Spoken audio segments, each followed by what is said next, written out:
तरीके से अपना प्रदर्शन कर रहे थे और यहाँ पर बेहद दर्दनाक हादसे में किस तरह से जीप चढ़ाई गई। उसके बाद लखीमपुर खीरी कांड में सुप्रीम कोर्ट में अब सुनवाई चल रही है। गुरुवार को पहली 2 गिरफ्तारियां हुई हैं। गृह राज्य मंत्री अजय मिश्र टेनी के बेटे की गिरफ्तारी को लेकर उनके घर पर नोटिस चिपकाया गया है। देखना ही होगा कि कितनी जल्दी उसको लेकर गिरफ्तारी होती है। साथ में कोर्ट में पेश होने का भी आदेश दिया गया है। खीरी कांड में अब तक कुल 2 गिरफ्तारियां हुई हैं। आज सुप्रीम कोर्ट की सुनवाई के बाद आगे इस मामले में कार्रवाई तेज होगी और जिस तरह से लगातार भारी मात्रा में किसानों के द्वारा साथ ही साथ विपक्षी पार्टियों के द्वारा न्याय की बात कही जा रही है, भाजपा सरकार पर जमकर निशाना भी साधा जा रहा है। ऐसे में देखना ये होगा कि सुप्रीम कोर्ट की कार्रवाई के बाद क्या कुछ इस केस में आगे तरक्की होती है, क्या कुछ प्रोग्रेस निकलकर सामने आती है और किसानों को न्याय की जो बात की जा रही है। हालांकि किसानों को सरकार के द्वारा आर्थिक मदद के साथ ही साथ सरकारी नौकरी का वादा जरूर किया गया है, लेकिन जिस तरह की ये घटना हुई है, ये घटना निंदनीय है। तमाम लोगों ने इसकी निंदा की है। और इसी खबर पर हमारे साथ दिल्ली से रेजिडेंट एडिटर अमित दुबे बने हुए हैं। जी अमित, आपसे जानकारी चाहेंगे, जिस तरह से लखीमपुर खीरी कांड में आज सुप्रीम कोर्ट में सुनवाई होनी है, दूसरा दिन है सुनवाई का। गुरुवार को गिरफ्तारियां भी हुई हैं। आगे क्या कुछ लगता है आपको, किस तरह से केस आगे बढ़ेगा? और लगातार किसानों के हक में न्याय की जो बात की जा रही है, सुप्रीम कोर्ट में सुनवाई है, काफी हद तक अब लोगों को आशा है कि न्याय मिलेगा, लेकिन किस तरह से कार्रवाई आगे बढ़ेगी?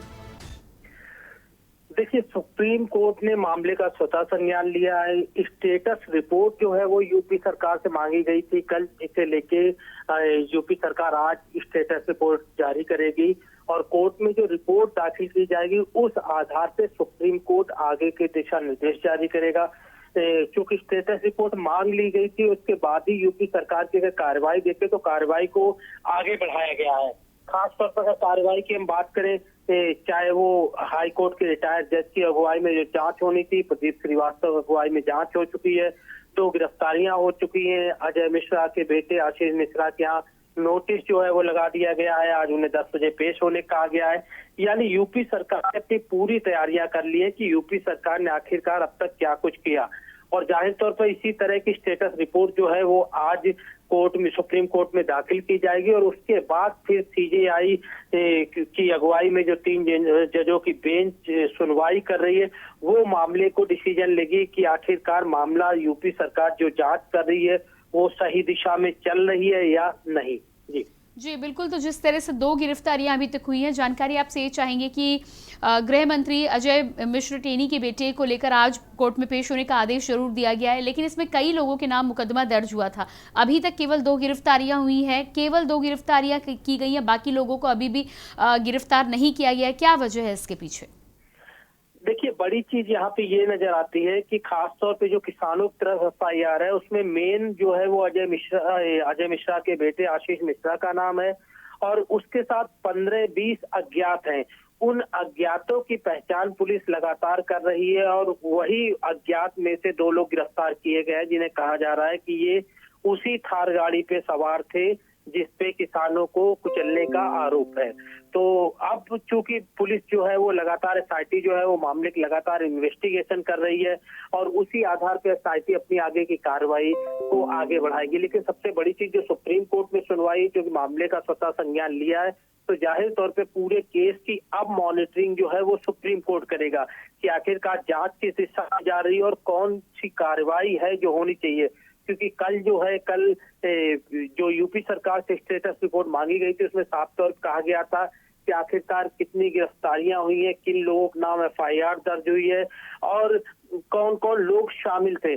कई चीजें जो है वो यूपी सरकार से मांगी गई थी, जो कि आज यूपी सरकार जब स्टेटस रिपोर्ट सुप्रीम कोर्ट में दाखिल करेगी तो उसके बाद सुप्रीम कोर्ट आगे की कार्रवाई को आगे बढ़ाएगा। जी बिल्कुल अमित, इस पूरे मामले में जिस तरह से अलग अलग वीडियो वायरल हो रहे हैं, लगातार अपने दर्शकों को भी हमने वीडियो दिखाए हैं। इस वीडियो के माध्यम से कहीं ना कहीं घटनाक्रम की जो जानकारी है वो साफ तौर पर साफ हो जाती है कि किसानों पर पीछे से गाड़ी चलाई गई है। यदि ये वीडियो सही है और इसका संज्ञान लिया जाता है तो क्या इस मामले में जांच जल्दी आगे बढ़ेगी और तमाम लोग जो गाड़ियों में सवार हैं उनके खिलाफ भी कड़ी कार्रवाई होगी? देखिए, चूंकि जो खास तौर पे रिटायर्ड जज की अगुवाई में एसआईटी गठित की गई है, अगर हम बात करें प्रदीप कुमार श्रीवास्तव को कल जो है रिटायर्ड जज, उन्हें इस जांच को दिया गया और उन्हें 2 महीने का वक्त दिया गया है। यानी 2 महीने के अंदर जो है वो पूरे मामले की रिपोर्ट सबमिट करनी है। तो ऐसे में जो है वो 2 महीने का वक्त जो कि पहले सरकार की तरफ दिया गया है, उम्मीद है कि कितनी जल्दी या कितनी बाद में कितना समय लगता है इस जांच में, ये जांच के आगे आने वाले समय में ही पता चलेगा। लेकिन क्योंकि अब मामले की मॉनिटरिंग जो है, क्योंकि सुप्रीम कोर्ट ने संज्ञान ले लिया है, मामले की मॉनिटरिंग सुप्रीम कोर्ट खुद कर रहा है, तो समय समय पे ये भी उम्मीद की जाती है कि अब जब सुप्रीम कोर्ट मामला पहुंच गया तो सुप्रीम कोर्ट इसे लेके कई दिशा निर्देश जो है वो लगातार जारी करता रहेगा, जिसका चाहे वो सरकार हो या प्रशासन हो, हर एक को पालन करना होगा। जी अमित, इस तमाम जानकारी के लिए आपका बहुत बहुत शुक्रिया। तो लखीमपुर खीरी कांड में गुरुवार को पहली गिरफ्तारी हुई है, आज सुप्रीम कोर्ट में दोबारा सुनवाई होनी है। सुप्रीम कोर्ट ने इस मामले का खुद ही संज्ञान लिया है। बुलेटिन में फिलहाल वक्त